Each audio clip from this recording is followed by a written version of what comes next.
She actually came here. The laughter hit before the words did. Zara was standing at the village stream with 4 other girls, their long hair freshly washed and gleaming in the morning light, when they saw Ada walking down the path with her water bucket. The same Ada they had been talking about for 2 years. The same Ada whose head they pointed at whenever they needed something to laugh about. Zara stepped into the middle of the path and folded her arms. "Look at your head," she said loudly, making sure the other girls could hear every syllable. "Who told you to come out looking like that? Your father is sick. Your family is poor. You cut the only beautiful thing you had." She tilted her head and smiled the way cruel people smile when they want the cruelty to look effortless. "Tell me, Ada, what exactly are you holding on to?" The laughter rose and bounced off the surface of the stream. Ada stood there and felt every word land like something thrown with aim. Then she picked up her bucket. She looked at Zara, not with hatred, not with tears, just with a steadiness that Zara would not understand until much later, and she walked away. She did not run. She did not shout back. She walked away with her chin level and her eyes burning, and a sentence forming quietly in the back of her mind that she would say to her own reflection that evening. "They think this is the end of my story. They have no idea it hasn't even started. If this kind of story moves something in you, stay with me until the very last word. Subscribe now so you never miss the next one, because this one is only just beginning." The village of Obiora had always been known for 2 things: the richness of its red soil and the warmth of its people. For generations, the farms had stretched wide and green toward the horizon. The elders taught their grandchildren that the land rewarded patience and labor above everything else, that a person who worked with honest hands would never go hungry in Obiora. Markets were busy. Compounds were full. The sound of women singing as they processed cassava or returned from the farm was the sound the village had fallen asleep to for as long as anyone could remember. But as new money entered Obiora and the young men who had built successful trading enterprises began to carry themselves with a particular kind of confidence, something shifted in the village's understanding of what mattered. It started with words. Careless words tossed into market conversations like seeds thrown into wind. "A woman with hair that reaches her waist. That is a woman worth looking at," one of the young men said one afternoon at the market entrance, loud enough for 3 stalls to hear. He wore expensive osso oak fabric and beads that clinked when he moved, and his name was spoken well in 7 neighboring villages. People listened to men like him. Another man laughed in agreement. "No woman with short hair will ever enter my compound. I want a wife whose beauty will make people stop and turn wherever we walk." The words were thrown carelessly, but in a village where people with wealth and success were listened to carefully, those words found ground. The girls of Obiora heard them, and instead of asking who had given these men the authority to measure a woman's worth, they turned the idea into a competition. Girls who had once risen before sunrise to help their mothers on the farm, who had carried goods to the market and learned crafts from the older women, began locking their doors in the morning. Their mothers would knock. "Chisholm, the yams need turning. The sun is already high. I cannot come today, mother. My hair treatment is not finished." They mixed shea butter with herbs, boiled special leaves, combed and oiled and measured and celebrated every inch of growth. They compared lengths against the doorframe. They stayed indoors to keep their hair from the sun and dust. The markets grew quieter. The farms fell behind. But the girls did not notice, because they were chasing something they believed was bigger than a harvest. "One of these men will choose me. My parents will never suffer again. My mother will sit down and rest. My father will hold his head high." Some parents not only accepted this, they encouraged it. Mothers announced proudly to neighbors, "My daughter's hair is almost at her waist. When one of those rich men comes to this compound, poverty will leave this house forever." Fathers who had worked all their lives told their daughters to put down their baskets. "Forget the farm. Your beauty is your future. Let someone else carry heavy loads." And so an entire generation of young women in Obiora traded their skills for a mirror. But not every girl in Obiora believed this. Ada Ease was 20 years old, the only child of Chukwu and Ngozi Ease, a farming family at the edge of the village. She was not what the village now called beautiful. She was not tall. Her skin was deep brown, bronzed by years of working under an open sky. Her clothes were plain and worn at the hem. She wore no beads, walked without performing herself, and her hair, unlike the girls who measured theirs in triumph, was short. And it had been short for 2 years, ever since the evening she sat beside her father's sick mat and made a decision that had nothing to do with what any man in Obiora thought of her. Chukwu's ease had been declining for more than a year before it became undeniable. It started as a tiredness that would not lift, a cough that deepened each night, a fever that herbs could slow but not stop. Then one morning he simply could not rise from his mat, could not go to his farm, could not provide. One evening, he called Ada to his side. His voice was thin.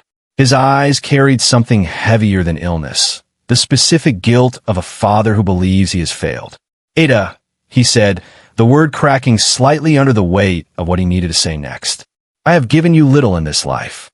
Your mother and I have tried, but poverty has followed this family like a shadow that does not care how fast we run." Ada took both his hands in hers. They were lighter than she remembered.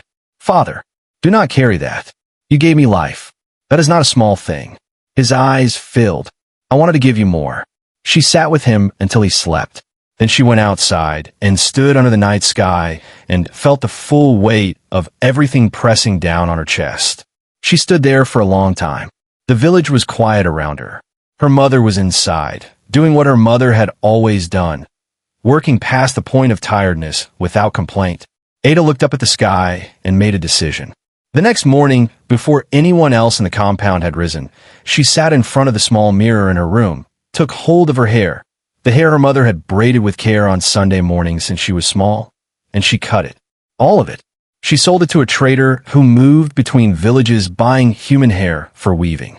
The money was small, but it was a beginning. With those coins, she bought seeds, a woven basket, and a small selection of goods she could sell at the market. She started with vegetables, moved to dried grains, added handmade items she crafted in the hours after everyone else had gone to sleep. She rose before the roosters. She carried loads on her short-haired head in the full heat of the market day. She walked long distances to reach the markets where prices were better and the competition was thinner. She counted every coin twice. She learned what sold and when and why. She learned to negotiate. She built, slowly, without applause, without anyone watching and cheering her on. But the village had sharp eyes and sharper tongues. When the girls with long hair saw Ada walking through the market with her basket and her plain dress and her closely cut hair, they laughed the way groups of people laugh when they have agreed among themselves on what is worth laughing at. "There goes Ada," Zara would say, nudging the girl beside her. "Does she truly think any man in Obiora will look at her?" Her friend would cover her mouth. "Even when she's old and gray, no man will come to her gate." The wealthy young men heard these jokes, and some repeated them. "She works too hard. She has forgotten that a woman's beauty is what draws a husband." Ada heard every word. In a small village, cruelty travels faster than kindness. There were nights she returned home and slipped into the small space behind the storage room where no one could see her, pressed her back against the wall, and cried silently, because she could not let her sick father hear, and she could not let her tired mother hear. One evening, her mother found her there. She sat down beside her without speaking for a moment. Then she held Ada's face in both hands and looked at her the way mothers look at the people they love when they're trying to give them something words are not quite large enough to carry. "My daughter," she said softly, "why are your eyes full of tears?" Ada could barely form the words. "They laugh at me, mother, because I'm not like them." Her mother wiped her tears with her thumb. "People laugh at a seed before they see what it becomes," she said. "Do you know why? Because a seed looks like nothing. Small, dry, and useless. But inside it, quietly, life is waiting to begin." Ada pressed her head against her mother's shoulder and cried until she felt empty. And when she was empty, something steadier filled the space. Drop a like right now if this story is already doing something to you. Tell me in the comments where in the world you're watching from, and subscribe so you never miss the next one, because Ada's story is just getting to the part that changes everything. The worst day came at the village stream. It was a Thursday morning. The long-haired girls gathered there every week to wash their hair and collect water. Ada came with her bucket. Her small farm plots near the village edge needed watering, and the morning hours were the best time before the heat came in full. She was still on the path when the laughter started. Zara stepped forward before Ada had even reached the bank. She was the loudest girl in the village on a good day, and this was clearly not a day she intended to waste. "Why are you here? This is a place for beautiful women." The girls behind her arranged themselves like a chorus. Ada held her bucket and kept her voice level. "I only came for water." Zara's smile was the kind that holds something ugly beneath it. "Water. You should be looking for a miracle. Because with that head of yours, no man in Obiora, not the richest, not the poorest, will ever choose you." The laughter rose and bounced off the water's surface. Another girl pointed at her. "Maybe she thinks if she waters her farm enough, beauty will grow there too." They laughed until it echoed. Ada stood and let it move through her like wind. She felt every word in her chest. She picked up her bucket. She walked away, not running, not shouting back, just walking with her chin at the same level it had been when she arrived. Even though her eyes were burning and her throat had tightened around something, she would not let them see.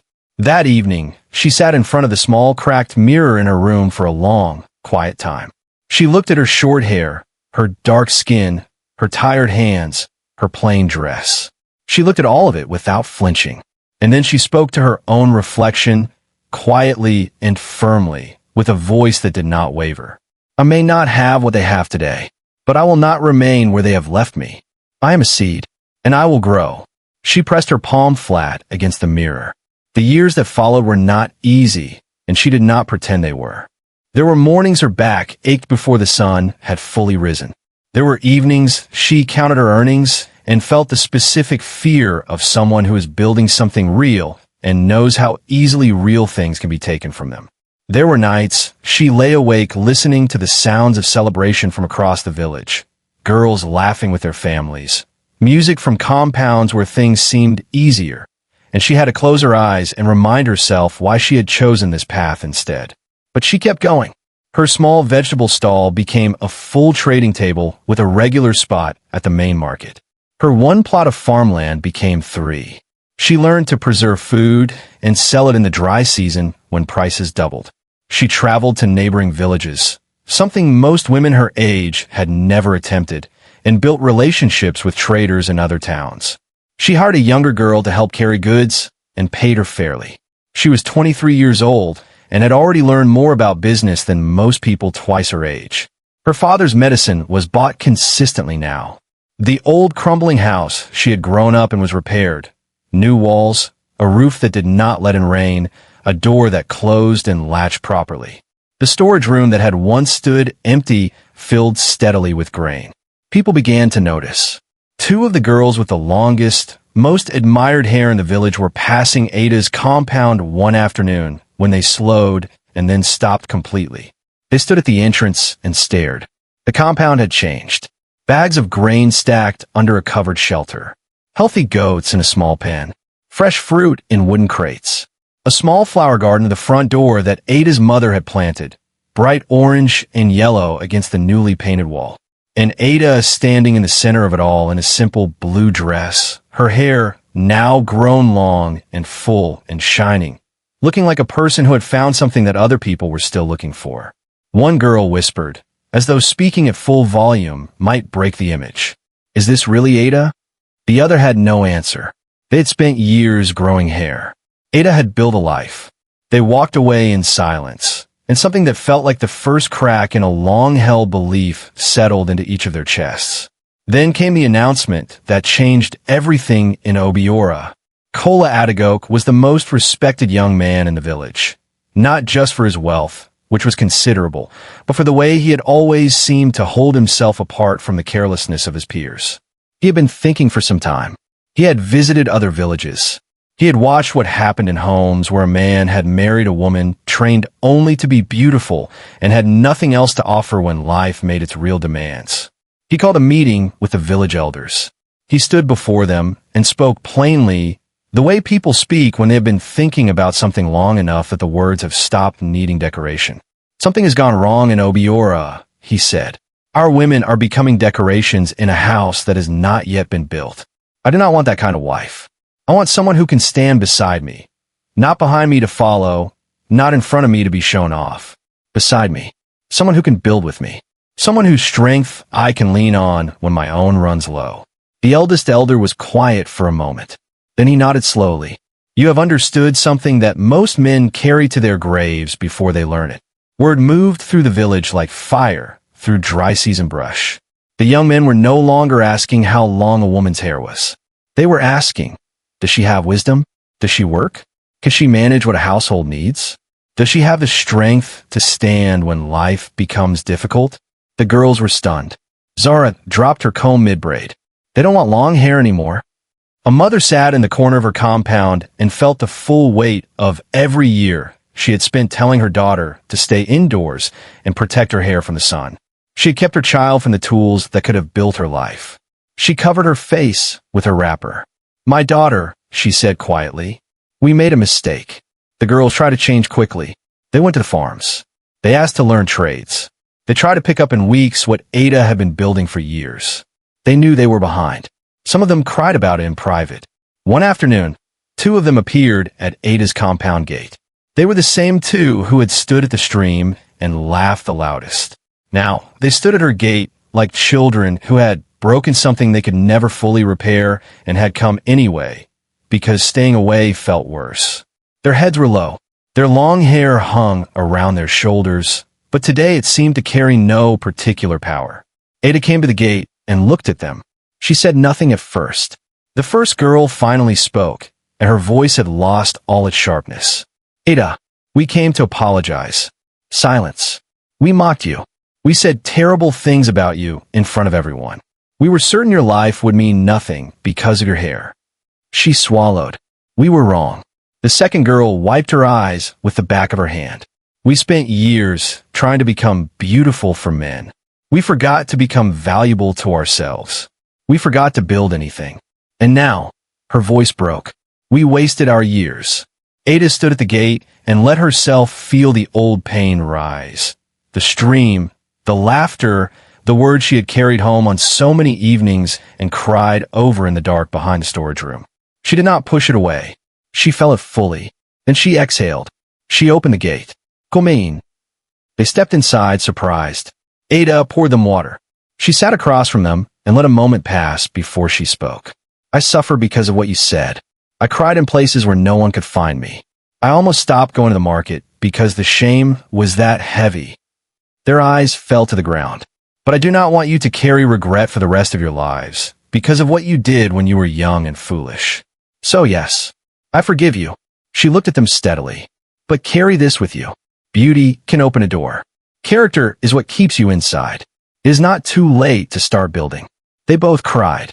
The kind of crying that has been sitting behind a door for a long time waiting for someone to open it. Ada sat with them until they were done. Kola Adagok walked through Obiora on a bright morning when the air smelled of earth and green things. Every family had prepared. Girls in their finest Oso oak and Ankara fabric stood near their compound gates hoping to be seen. Mothers smoothed their daughters' long hair one more time. Kola walked past the first compound, the second, the third. He walked past all of them, and the village held its breath behind him. He kept walking until he reached the end of the road. The compound with the small flower garden at the front door, the bags of grain stacked under a covered shelter, the healthy goats in the small pen, the general appearance of a home that someone has been building with both hands and steady purpose. He stopped. Ada stepped outside, wiping her hands on a cloth. She was not dressed for anyone's arrival. She wore a simple yellow dress, her long dark hair tied at the back of her neck, her eyes bright with the particular light that belongs to people who have fought hard for their own peace. She saw him and went still. Kola. He looked at her for a long moment. Not the way the village had always looked at her, measuring and finding her lacking, but the way you look at something when you have finally understood what it is.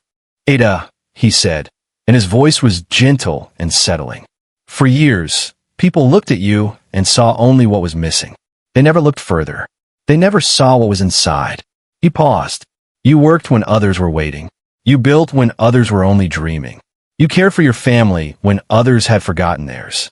You fell and rose again without asking anyone to applaud you. Ada's eyes were filling now. She pressed her lips together. I do not want a woman who makes me look impressive to the village. I want a woman who makes my life better. Someone whose strength I can stand next to without being afraid of what tomorrow brings. He held out his hand. Will you let me stand beside you? The tears came. Ada did not answer immediately. She looked at her mother, standing in the compound doorway, with both hands pressed over her heart, tears streaming freely down her face. She looked at her father, leaning on his walking stick at the edge of the compound, watching his daughter with the expression of a man who had not been sure joy would ever find his house again and was now watching it arrive. Then she looked at Kola, and she took his hand. The village elder stepped forward into the road. He was an old man with a slow voice that carried far, and when he spoke, everyone went quiet. Today, he said, Obiora has learned something it should never have forgotten. He looked at the long-haired girls who had laughed at the stream, at the mothers who had kept their daughters indoors, at the young men who had started it all with their careless market talk. We taught our daughters that their worth lived on their heads. But a woman's worth lives in her hands, in her heart, in the strength she builds when no one is watching, in the way she rises after she falls. He turned and looked at Ada. This girl was mocked. She was excluded. She was told she was not enough. And she still chose to grow. The girls who had laughed at the stream were crying quietly now. The mothers who had sent their daughters away from the tools that could have built their futures were silent with a shame that would take time to move through. The young men who had started it with their careless words stood with their eyes lowered. Let the children who come after us learn this, the elders said. Never laugh at a seed because it looks small. That same seed may become the tallest tree in this forest. And when it stands tall, it will give shade even to those who once stepped on it. If this story reached you today, you know what to do. Hit that like button, subscribe, and turn on notifications so the next story finds you. And leave a comment telling me where in the world you're watching from. Because somewhere right now, a seed is growing in the dark. And one day the whole village will know its name.